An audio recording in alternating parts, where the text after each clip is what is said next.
ঐশী এলাকার নামকরা পতিতা একজন খদ্দের সাথে কন্ট্রাক্ট করছে।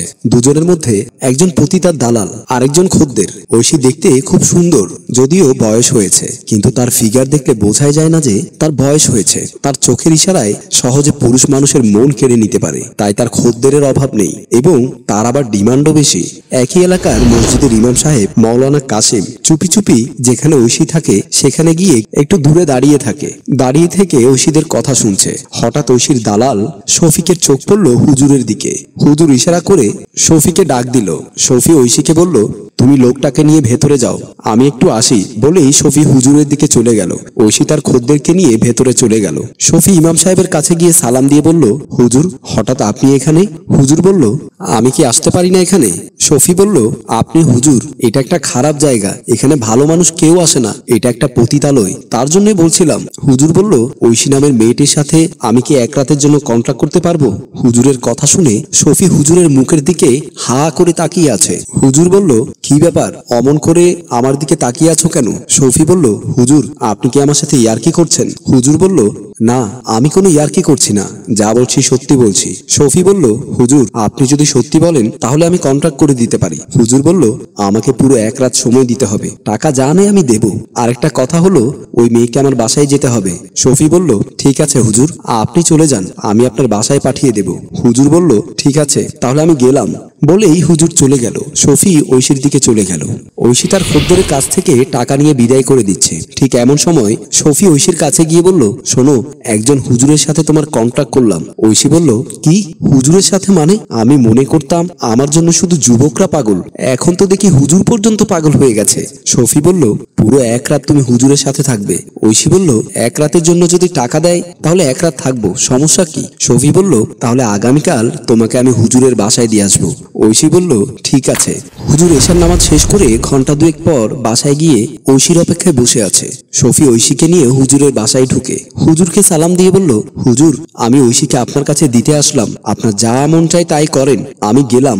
বলেই শফি চলে গেল। হুজুর ঐশীকে বলল, বসো, আজকে সারা রাত কিন্তু আমাকে সময় দিতে হবে। ঐশী বলল, সমস্যা নেই, আপনি যখন আমাকে এক রাতের জন্য কন্ট্রাক্ট করেছেন, সময় তো দিতেই হবে। আপনি এত বড় হুজুর হয়ে আমার সাথে রাত কাটাবেন, তাও তো আমার পাঁচ কপাল। আমি আমার সর্বোচ্চ চেষ্টা দিয়ে আপনাকে খুশি করব। হুজুর বলল, তোমার পুরো নাম কি? আমার নাম তামান্না জাহান ঐশী। হুজুর বলল, তাহলে তো তুমি মুসলিম? ঐশী বলল, হ্যাঁ হুজুর, আমি মুসলিম। হুজুর বলল, আমার সাথে সময় কাটালে তোমাকে আগে গোসল করে ফ্রেশ হয়ে আসতে হবে এবং সাথে উজু করে আসবে। তোমার কি সাথে কাপড় চোপড় আছে? ঐশী বলল, হ্যাঁ আছে। হুজুর বলল, তাহলে গোসল করে আসো। ঐশী তার ব্যাগ নিয়ে গোসল করতে চলে গেল।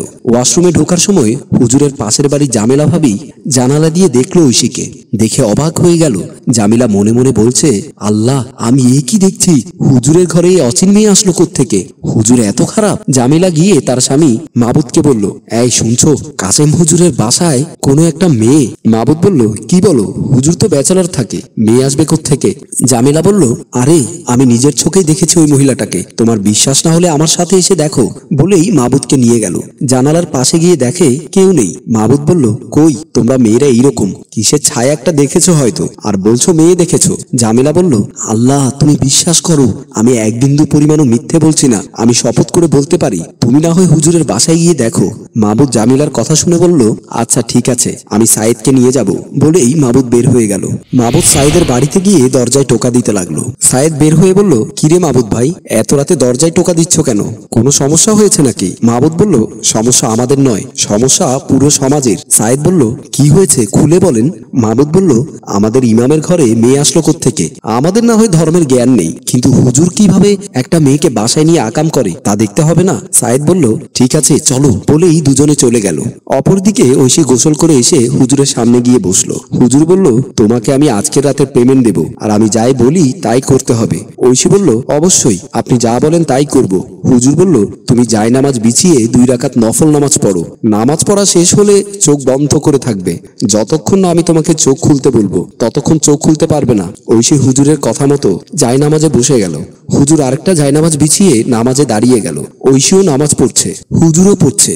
ঐশী নামাজ শেষ করে চোখ চোখ বন্ধ করে রাখলো। হুজুরের নামাজ শেষ হওয়ার পর 2 হাত তুলে আল্লাহর কাছে ফরিয়াদ করে বলছে, আল্লাহ তুমি তো জানো আমার মনের খবর। এই পতিতা মেয়েটিকে আমি আমার বাসায় কেন নিয়ে এসেছি? আমি তার সাথে কোনো খারাপ কাজ করতে আনিনি। এই মহিলাটা এতই খারাপ যে এই মেয়েটির কারণে এই এলাকার শত শত যুবকের চরিত্র নষ্ট হয়ে যাচ্ছে। আল্লাহ আমি যদি কোনো ভালো কাজ করে থাকি, আমার সেই ভালো কাজের উসিলায় এই মেয়েটিকে হেদায়েত করো, এই মেয়েটিকে খারাপ কাজ থেকে ফিরিয়ে দাও। ঐশী চোখ বন্ধ করে হুজুরের মোনাজাত শুনছে আর হুজুরের দিকে চোখ খুলে দেখছে। হুজুর মোনাজাতে বলছে, আল্লাহ তুমি যদি আজকে আমার ফরিয়াদ কবুল না করো, আমি যে এই পতিতা মেয়েটিকে আমার বাসায় এনেছি তা ব্যর্থ হয়ে যাবে। আল্লাহ তুমি হেদায়েত করো। আল্লাহ তুমি রহমানুর রহিম, তুমি দয়ালু।